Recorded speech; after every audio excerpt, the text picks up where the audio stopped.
Bismillahirrahmanirrahim. Gimana kabarnya hari ini?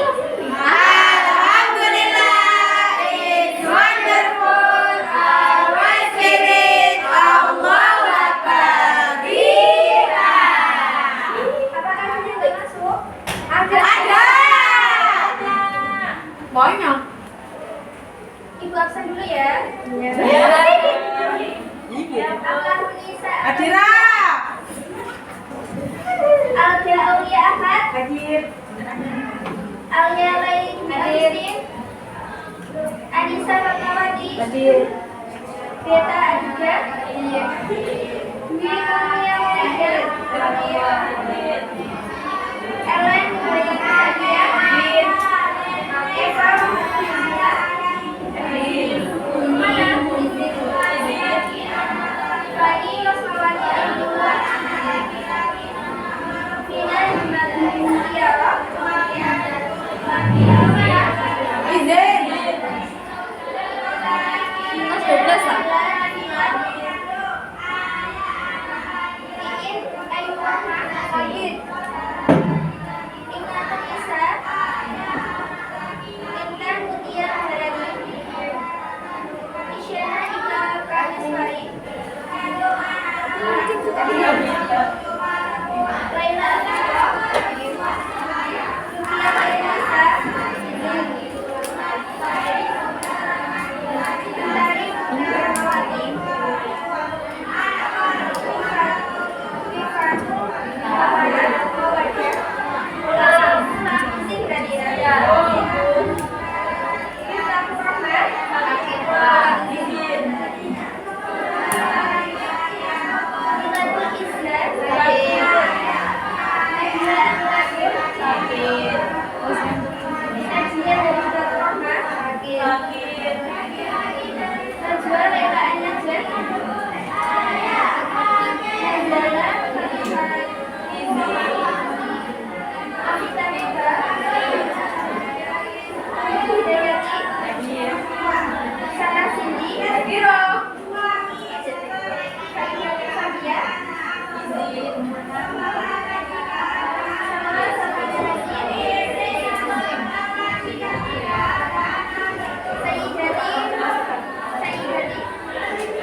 Sebelum kita mulai materi hari ini, kita mengulang dulu ya materi kemarin. Apakah kalian ingat kemarin bahas apa? Ada puji. Siapa yang bisa menjelaskan apa itu akhlak terpuji? Akhlak Iya. terpuji. Iya, Ya. Ayo dijelaskan sendirinya. Akhlak terpuji itu kayak apa sifat yang harus kita miliki untuk berkomunikasi kapan kayak yang harus kita miliki akhlak baik yang harus kita miliki.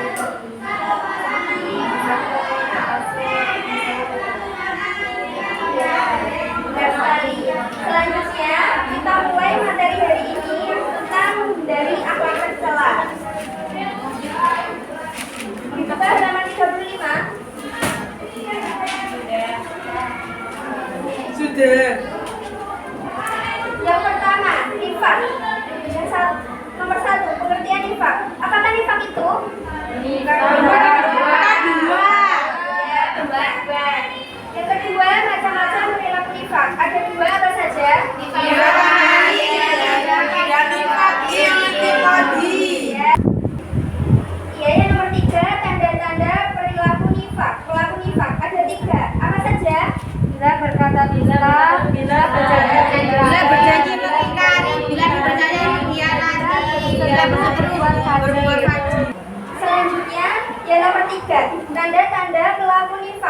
tiga. Apa saja? Yang pertama, Bila berkata berdosa, bila berjanji mengingkari, bila dipercayanya berkhianat, bila berseteru berbuat fajir, empat. Nilai negatif perilaku nifak. Apa saja? berbohong, beribadah, mencela orang beriman, menganggap selain Allah ada penolong dan pemberi kemuliaan, mengaku sebagai pihak kebenaran, bermanis tidak, pelaku perbuatan jelek. Yang kelima, akibat buruk sifat nifak. Apa saja? Bagi diri sendiri, satu, buruk dalam pandangan Allah Subhanahu wa Ta'ala dan manusia sehingga dapat merusak nama baiknya sendiri. Dua, lunturnya kepercayaan dari orang lain atas dirinya. Tiga, tidak memulai dalam perjalanan disadari di masyarakat. Empat, mempersempit jalan untuk memperoleh rezeki karena tidak mendapat kepercayaan dari orang lain. Lima, mendapat pergi kelak di akhirat. Bagi orang lain, satu, menyebabkan kekecewaan hati sehingga dapat merusak persaudaraan. Dua, menimbulkan fitnah karena ucapan dan perbuatannya yang tidak menentu. Tiga, mencemarkan nama baik keluarga dan masyarakat sekitarnya sehingga merasa malu karenanya. Keenam, cara menghindari perilaku nifak. Apa saja? Pertama, bersikap jujur, amanah, menegurkan perjanjian, mengembangkan rasa berbicara. Yang B, keras hati. Apakah keras hati itu? Pada kuat dan tidak mudah berubah bentuknya atau tidak mudah kerja. Keras hati itu tidak akan berhenti bekerja sebelum yang dicita-citakan tercapai. Ya, benar sekali. Bagaimanakah ciri-ciri orang yang keras hati itu? Tidak lagi merespon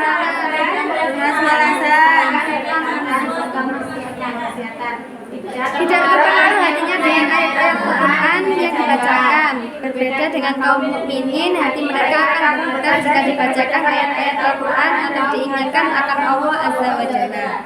Tiga, tidak terpengaruh hatinya dengan ujian sifat cobaan yang diberikan oleh Allah Azza wa Jalla. Empat, tidak merasa takut akan janji-janji Allah Azza wa Jalla. Lima, bertambahnya kecintaan terhadap dunia dan mendahulukannya di atas akhirat dengan hatinya dan selalu merasa bangga. Tujuh, bertambahnya dan meninggalnya kemaksiatan yang dilakukannya. Delapan, tidak melakukannya dan mengadakan perbuatan ma'ruf dan munkar. Yang ketiga, cara menghindari keras hati. Sebutkan tiga saja. Satu, beriman kepada Allah dan segala sesuatu yang harus kita imani. Dua, mengaminkannya, yaitu dengan mempersembahkan segala ibadah hanya kepadanya dan membebaskan diri dari segala bentuk penyembahan kepada selainnya. Tiga, melaksanakan ketaatan kepadanya dan taat kepada Rasulnya. Yang C, godok. Apakah godok itu? Marah. Terus, nilai Merasa- negatif perilaku godok. Apa saja? Dari sumber keburukan. Yang pertama, Keputusan dari orang marah cenderung menambah masalah bukan menyelesaikan masalah. Pemarah menimbulkan kerusakan hubungan antara sesama manusia. Pemarah dapat merusak keharmonisan keluarga. yang ketiga, menghindari perilaku godok. Apa saja caranya? Meredam rasa marah dengan cara menahan diri. Meredam rasa marah dengan cara beristighfar. Meredam rasa marah dengan cara membaca ta'awudz. Meredam rasa marah dengan cara berwudu. Meredam rasa marah dengan cara merubah posisi. Meredam rasa marah dengan cara berdiam diri. Memberi maaf. Oke, apakah ada yang ditanyakan?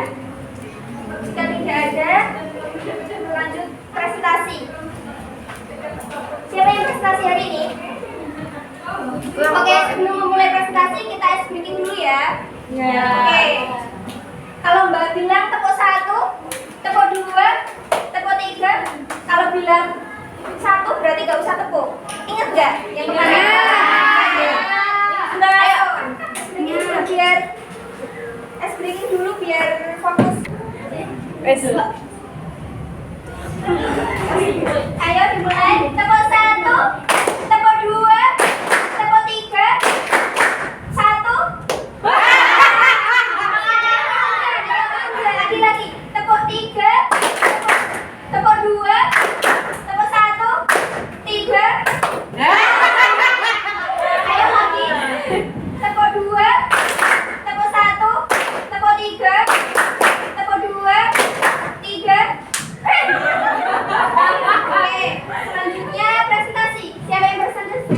dari Ayo. Kelompok 5. ayo disiapkan.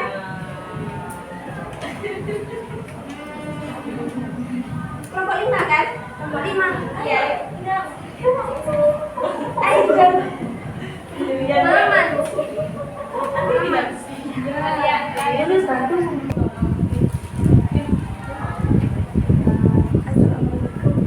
Assalamualaikum warahmatullahi wabarakatuh. Waalaikumsalam warahmatullahi wabarakatuh. Kami dari kelompok 5 akan mempresentasikan tentang materi yang tercela. Pertama, nifak. Pengertian nifak adalah nifak 2. Secara etimologi, berarti salah satu ruang tempat keluarnya yarbu, mulai tikus dari sarangnya. Dimana jika ia dicari dari lubang yang satu, maka ia akan keluar dari lubang yang lain. Secara bahasa, berarti ketidaksamaan antara lahir dan batin.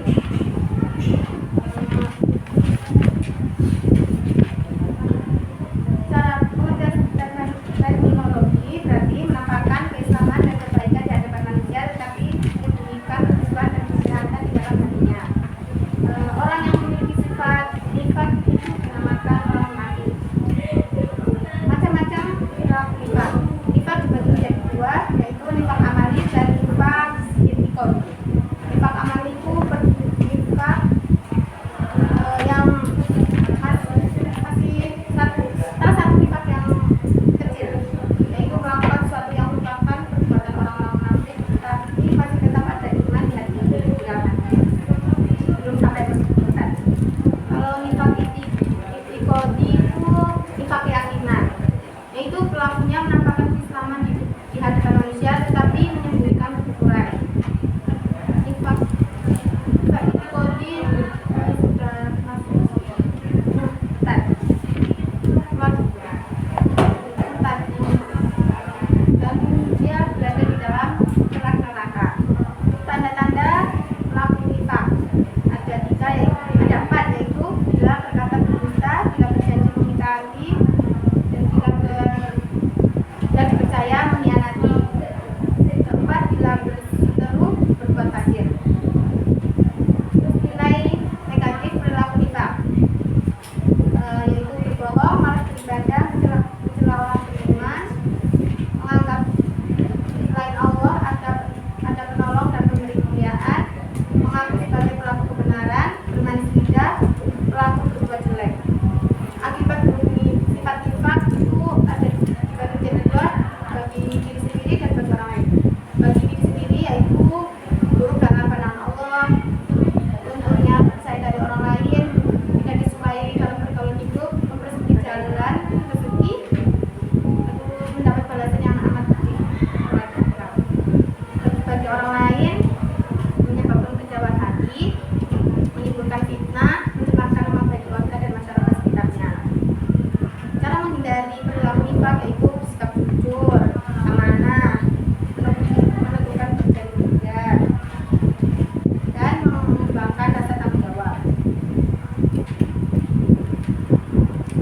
Dari keras hati. Pengertian keras hati. Secara bahasa, keras hati artinya padat, kuat, dan tidak mudah berubah bentuknya atau tidak mudah pecah. Secara istilah, keras hati dimaknai sebagai sikap teguh atas pandangan atau keinginan yang tidak mau kompromi terhadap berbagai hal yang berada di luar keinginan ataupun harapannya. Penyakit keras hati merupakan penyakit kronis yang melanda diri seseorang. Seluruh kelalaian yang dilakukannya, baik dari sisi ilmiah dengan menyelewengkan syariat dan menafsirkannya dengan tafsiran yang menyimpang, atau dari sisi perilaku dan akhlak dengan mengikuti hawa nafsu sehingga terjatuh dalam perbuatan maksiat. Semuanya disebabkan oleh hati yang keras. Ciri-ciri orang yang keras hati. Ciri orang yang berhati keras itu adalah tidak lagi merespon larangan dan peringatan, tidak mau memahami apa maksud Allah dan Rasulnya karena saking kerasnya hatinya. Orang yang berhati keras itu tidak bisa memetik pelajaran dari nasihat-nasihat yang didengarnya, tidak bisa mengambil faedah dari ayat maupun peringatan-peringatan, tidak tertarik meskipun diberi motivasi dan dorongan, tidak merasa takut meskipun ditakut-takuti. Adapun ciri-ciri orang yang keras hati. Di antaranya adalah 1. Bermalas-malasan dalam mengerjakan kebaikan dan ketaatan dan meremehkan suatu kemaksiatan. 2. Tidak terpengaruh hatinya dengan ayat-ayat Al-Quran yang dibacakan. 3. Tidak terpengaruh hatinya dengan berbagai ujian, musibah, dan cobaan yang diberikan oleh Allah. 4. Tidak merasa takut akan janji dan ancaman Allah. 5. Bertambahnya kecintaan terhadap dunia dan mendahulukannya di atas akhirat. 6. Tidak tenang hatinya dan selalu merasa gundah. 7. Bertambahnya dan meningkatnya kemaksiatan yang dilakukannya. 8. Tidak mengenal atau tidak membedakan perbuatan makhluk dan munkar. Adapun cara menghindari keras hati, yaitu 1. Beriman kepada Allah dan segala sesuatu yang harus kita imani. 2. Mentauhidkannya, yaitu dengan mempersembahkan segala bentuk ibadah hanya kepadanya. 3. Melaksanakan ketaatan kepadanya dan taat kepada Rasulnya. 4. Meninggalkan perbuatan dosa, maksiat, dan penyimpangan. 5. Banyak mengingat Allah ketika berada di keramaian maupun ketika bersendirian. 6. Banyak bertaubat dan beristighfar kepada Allah. 7. Menanamkan perasaan takut kepada Allah dan berusaha untuk senantiasa menghadirkannya dimanapun kita berada. 8. Merenungi maksud ayat-ayat Al-Quran dan hadis.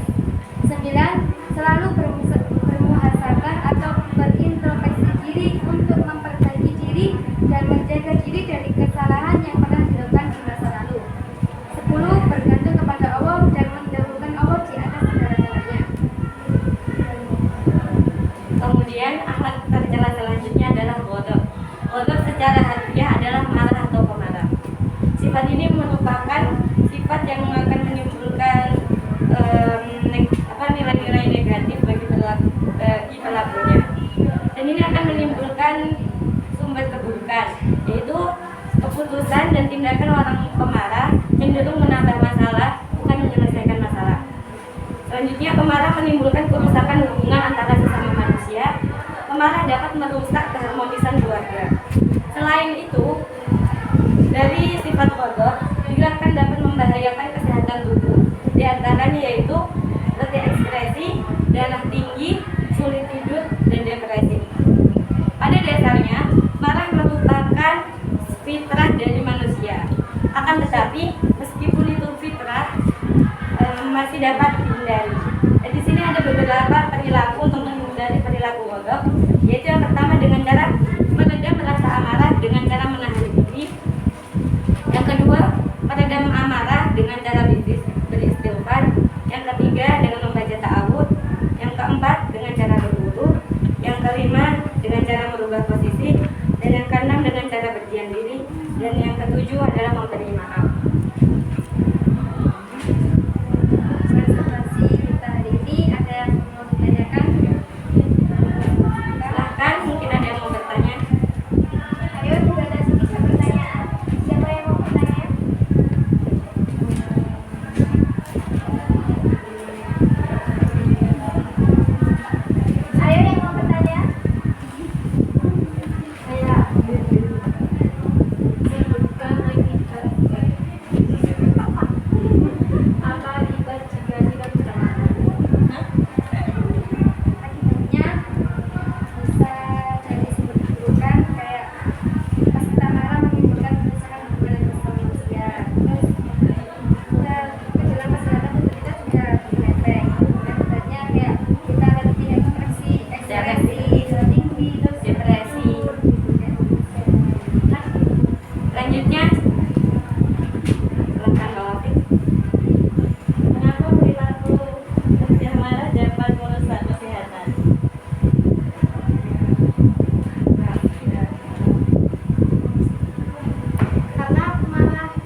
Waalaikumsalam warahmatullahi wabarakatuh.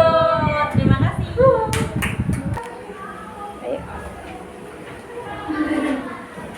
Apa sih? Selanjutnya bab 4 ada pergaulan dalam Islam yang akan dipresentasikan oleh kelompok 6.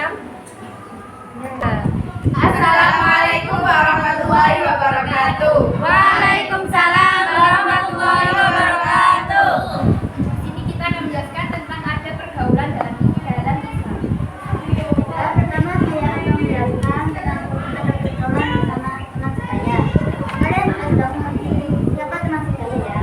Ya. Jadi langsung saja tata caranya. Pertama saling menghormati dan toleransi. Yang kedua saling hidup bersama dan tolong menolong. Tiga saling mengasihi dan melindungi. Keempat saling menasehati. Larangan dalam bergaul dengan teman saya. Permusuhan, orang bebas. Dan pastinya kalian juga tahu norma agama masyarakat dan negara yang seperti dilanggar. Yang pertama zina,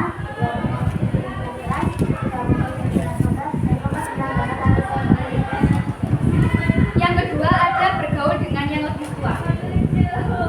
Orang tua juga pasti kalian sudah tahu kan? Ya, seperti yang udah. Nah, tata cara bergaul dengan orang yang lebih tua. A. Bersikap sopan. B. Berkata satu. C. Menolak dengan halus perintah guru. D. Menghormati dengan penuh kasih sayang. E. Memuliakan tokoh masyarakat. F. Mendahulukan orang yang lebih tua.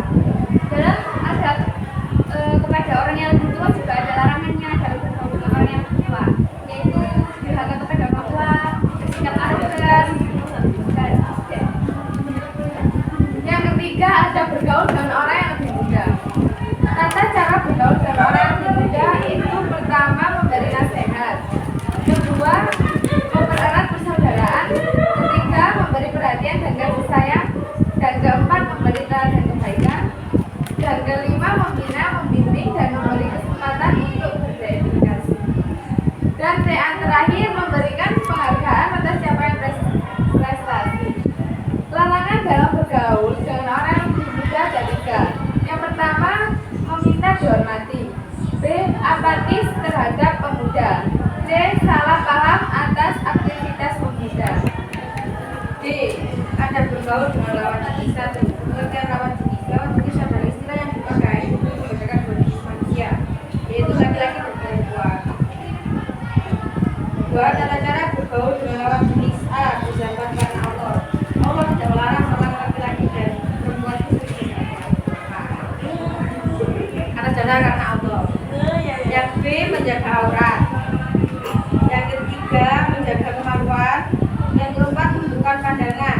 Yang kelima, saling bertanggung jawab. Tiga, larangan dalam bergaul dengan lawan jenis. A. Berada di tempat rahasia antar lawan jenis atau berkorban. Yang kedua, bergaul bebas atau berikhtilat antar lawan jenis. Yang ketiga, larangan berhias berlebihan. dan mungkin dari sini ada yang ingin ditanyakan. Bentar.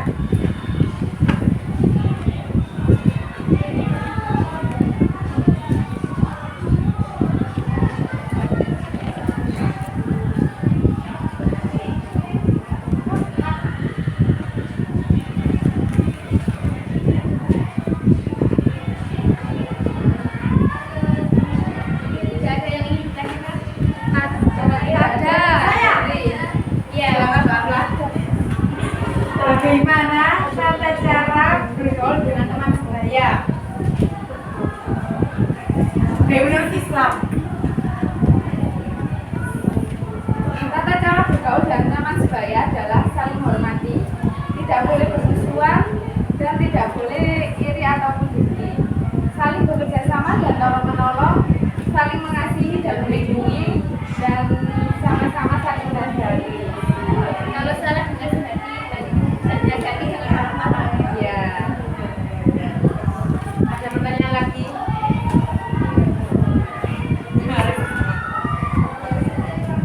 Ayo kurang 2 pertanyaan. Ada 3 kelompok yang disebut orang tua dalam ajaran Islam yang harus kita hormati. Siapa saja? Yang pertama, bapak ibu yang melahirkan atau Ibu yang Ibu yang melahirkan